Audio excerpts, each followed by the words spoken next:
Amigos e amigas, mais uma liturgia da palavra nos meus endereços digitais. Paulo Roberto Maciel 6 no Instagram. Paulo Roberto Maciel 7919 no YouTube. Temos também o blog repórterpaulomaciel.blogspot.com com muito texto para pesquisa. E ainda o facebook.com/Paulo Maciel da rádio. Neste vídeo, a liturgia referente ao dia 17 de janeiro de 2026, sábado. Olha, neste dia, a Igreja Católica celebra a memória de Santo Antão, abade. Na primeira semana do tempo comum, no ano litúrgico A, a cor dos paramentos litúrgicos é branca, conforme eu estou simbolizando com este lenço no pescoço, e no rito temos o ofício da memória. Eu sou leitor e animador litúrgico na Igreja Católica em Colatina, na região noroeste do Espírito Santo. Primeira leitura do primeiro livro de Samuel, capítulo 9, versículos 1 ao 4, 17 a 19, capítulo 10, versículo 1a. Havia um homem de Benjamim chamado Cis, filho de Abiel, filho de Seror, filho de Becorat, filho de Afia, um benjaminita, homem forte e valente. Ele tinha um filho chamado Saul, de boa apresentação. Entre os filhos de Israel não havia outro melhor do que ele. Dos ombros para cima sobressaía todo o povo. Sobressaía a todo o povo. Ora, aconteceu que se perderam umas jumentas de Cis, pai de Saul. E Cis disse a seu filho Saul: toma contigo um dos criados, põe-te a caminho, vai procurar as jumentas. Eles atravessaram a montanha de Efraim e a região de Salisa, mas não as encontraram. Passaram também pela região de Salim sem encontrar nada, e ainda pela terra de Benjamim sem resultado algum. Quando Samuel avistou Saul, o Senhor lhe disse: este é o homem de que te falei. Ele reinará sobre o meu povo. Saul aproximou-se de Samuel na soleira da porta e disse-lhe: peço-te que me informes onde é a casa do vidente. Samuel respondeu a Saul: sou eu mesmo o vidente. Sobe na minha frente ao santuário da colina. Hoje comereis comigo e amanhã, de manhã, te deixarei partir, depois de te ter revelado tudo que tens no coração. Na manhã seguinte, Samuel tomou um pequeno frasco de azeite, derramou-o sobre a cabeça de Saul e beijou-o, dizendo: com isto, o Senhor te ungiu como chefe do seu povo, Israel. Tu governarás o povo do Senhor e o livrarás das mãos de seus inimigos que estão ao seu redor. Palavra do Senhor, graças a Deus. Vamos agora ao Salmo responsorial. É o Salmo 20 na Bíblia Vulgata ou 21 na Bíblia de Jerusalém. Os versículos 2 ao 3º, 4 ao 5º, 6 ao 7º, refrão 2a. Ó Senhor, em vossa força o rei se alegra. Repitamos: ó Senhor, em vossa força o rei se alegra. Ó Senhor, em vossa força o rei se alegra. Quanto exulta de alegria em vosso auxílio. O que sonhou seu coração lhe concedestes. Não recusastes os pedidos de seus lábios. Ó Senhor, em vossa força o rei se alegra. Com bênção generosa o preparastes, de ouro puro coroastes sua fronte. A vida ele pediu e vós lhe destes. Longos dias, vida longa pelos séculos. Ó Senhor, em vossa força o rei se alegra. É grande a sua glória em vosso auxílio. De esplendor e majestade o revestistes. Transformastes o seu nome numa bênção e o cobristes de alegria em vossa face. Ó Senhor, em vossa força o rei se alegra. Repitamos: ó Senhor, em vossa força o rei se alegra. Agora vamos ao Evangelho de Jesus Cristo, escrito por São Marcos, capítulo 2, versículos do 13 ao 17. Vamos primeiro aclamar o Evangelho, depois proclamá-lo. Aleluia, aleluia, aleluia, aleluia. O Espírito do Senhor repousa sobre mim e enviou-me a anunciar aos pobres o Evangelho. Aos pobres o Evangelho, aleluia, aleluia, aleluia, aleluia. O Senhor esteja convosco, Ele está no meio de nós. Proclamação do Evangelho de Jesus Cristo, segundo São Marcos. Glória a vós, Senhor. Pelo sinal da Santa Cruz, livra-nos Deus, nosso Senhor, dos nossos inimigos. Naquele tempo, Jesus saiu de novo para a beira do mar. Toda a multidão ia ao seu encontro e Jesus os ensinava. Enquanto passava, Jesus viu Levi, o filho de Alfeu, sentado na coletoria de impostos e disse-lhe: segue-me. Levi se levantou e o seguiu. E aconteceu que, estando à mesa na casa de Levi, muitos cobradores de impostos e pecadores também estavam à mesa com Jesus e seus discípulos. Com efeito, eram muitos os que o seguiam. Alguns doutores da lei, que eram fariseus, viram que Jesus estava comendo com pecadores e cobradores de impostos. Então eles perguntaram aos discípulos: por que ele come com os cobradores de impostos e pecadores? Tendo ouvido, Jesus respondeu-lhes: não são as pessoas sadias que precisam de médico, mas as doentes. Eu não vim para chamar justos, mas sim pecadores. Palavra da salvação, glória a vós, Senhor. Vamos à reflexão do livro Igreja em Oração. Jesus chama os seus discípulos no contexto de vida deles. Vai ao encontro dos que ele quis para si, conforme o versículo 14. O encontro com Jesus, que é Deus no meio de nós, é um acontecimento que desperta nos corações uma resposta radical. Diante do convite, segue-me, Levi, ou seja, Mateus, se levantou e seguiu Jesus. O cobrador de impostos, transformado em discípulo do Mestre de Nazaré, experimentou uma realidade semelhante à que foi narrada no primeiro livro de Samuel, capítulo 9, ou seja, a vocação de Saul, primeiro rei do povo eleito.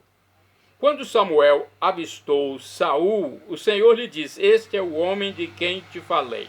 Ele reinará sobre o meu povo. Versículo 17. Levi foi visto por Jesus na sua odiosa profissão, pois os cobradores de impostos eram mal vistos e considerados pecadores públicos porque trabalhavam para o Império Romano, e colaborar com os pagãos era igualar-se a eles. Assim, a pronta resposta de Levi foi uma correspondência ao amor misericordioso de Jesus. Portanto, ao experimentar o amor divino que transformou sua vida, Levi, ou Mateus, quis que outros pecadores também a experimentassem e chama todos para estarem com Jesus. Ele compreendeu bem que Jesus não veio para chamar os justos, mas sim os pecadores. O livro Palavra e Vida traz outra reflexão sobre Marcos, capítulo 2, versículos do 13 ao 17. Da rua para a mesa e da mesa para a rejeição dos instruídos. Tudo acontece de repente neste evangelho. Primeiro, o encontro entre Jesus e Levi, que é o evangelista Mateus. Repentinamente, aquele homem deixa seu trabalho, certamente muito produtivo, para seguir a Jesus. Mas antes há uma refeição de despedida. Convida seus amigos para que conheçam a Jesus. Ali se produz a rejeição. Jesus se mistura aos pecadores e gente de má fama.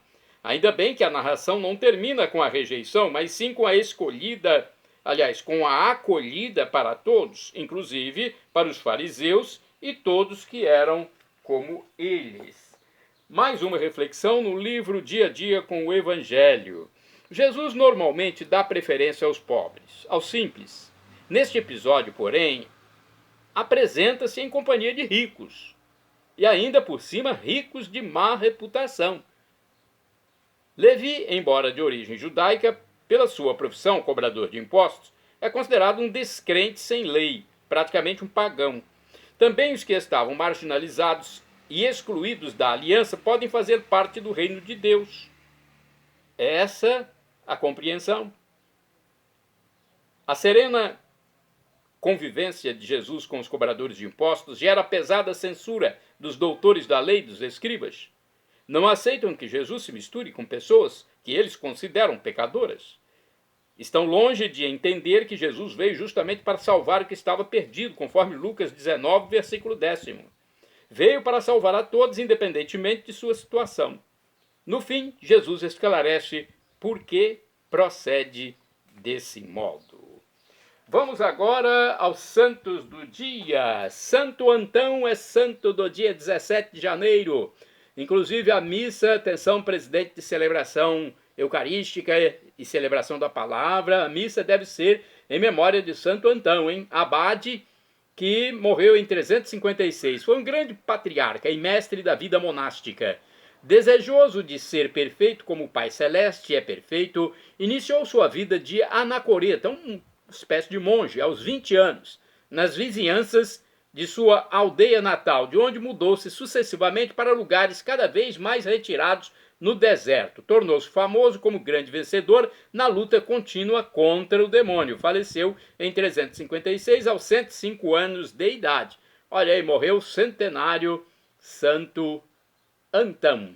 De acordo com o site do Vaticano, a vida de Antônio, seu nome verdadeiro, foi repleta de solidão, jejum e trabalho. Ao ficar órfão aos 20 anos de idade, perdeu os pais, distribuiu seus bens aos pobres e retirou-se para o deserto, para viver assim como monge, onde lutou contra as tentações do demônio e dedicou a sua vida à ascese e à oração. A ascese é a elevação, a mais profunda elevação a Deus. É procurar estar em sintonia com o Criador. A ele deve-se a criação de famílias monacais, famílias de monges, que sob sua direção espiritual se consagraram ao serviço de Deus. Santo Antônio Abade, ou Santo Antão, é representado geralmente ao lado de um porco com um sininho pendurado no pescoço. Essa representação iconográfica tem relação com o fato de que na antiga ordem hospitaleira dos antoninos, criavam-se porcos nos centros habitados, porque a sua gordura era usada para ungir os doentes de ergotismo. A doença era denominada fogo de Santo Antônio.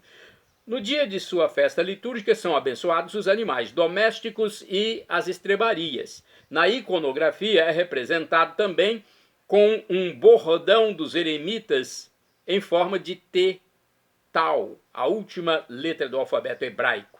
Santo Atanásio escreveu que o fato de ele ser conhecido e admirado em vários lugares, até pelos que nunca o viram, é sinal das suas virtudes e da sua alma amiga de Deus.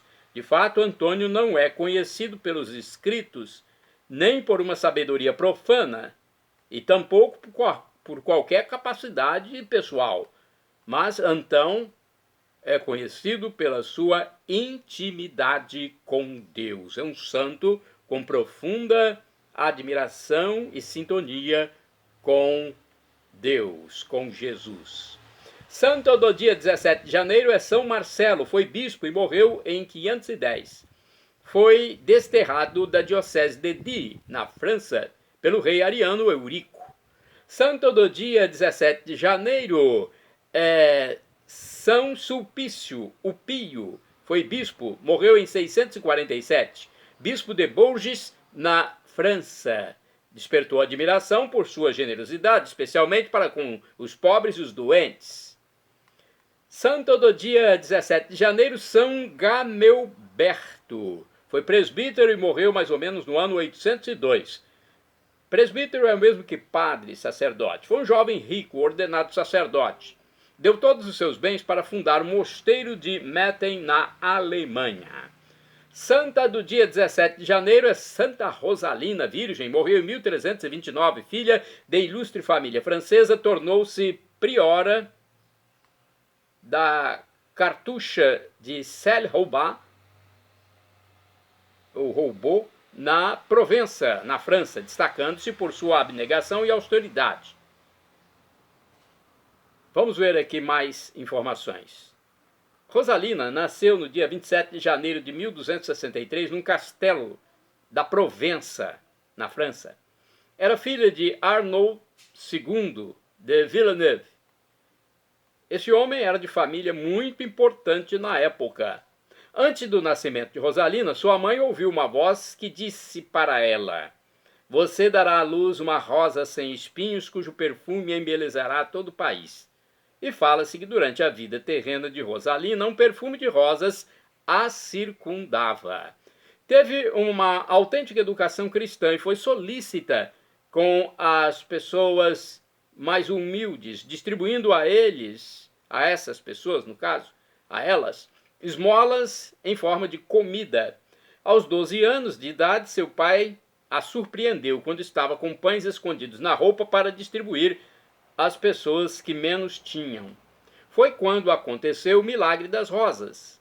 Quando foi perguntada sobre o que carregava escondido, ela abriu o avental e no lugar dos pães surgiram rosas. Daí em diante o coração de seu pai amoleceu. Ele, que era contra a entrada de Rosalina na vida religiosa, a autorizou, 3 anos mais tarde, a se tornar noviça da Ordem das Cartuchas, ou monjas cartusianas.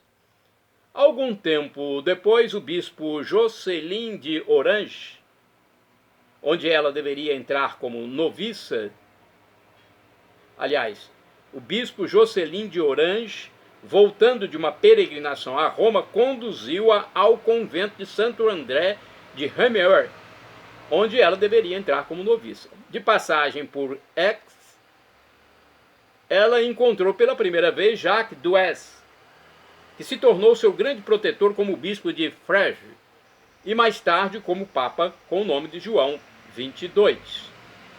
Foi enviada posteriormente a cartucha de Berthaud para continuar os estudos e foi admitida como professa por unanimidade no dia de Natal de 1280.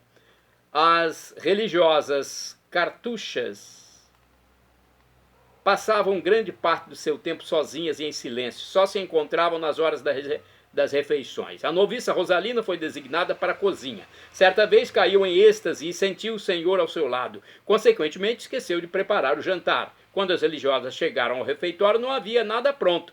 A prioresa estava pronta para repreender a irmã Rosalina quando foi surpreendida por um outro milagre. Anjos estavam arrumando as mesas para o jantar. Em 1285, ela retornou a La Celle-Roubaix, e em 1300 foi escolhido para suceder sua tia, Joana de Villeneuve, como priora.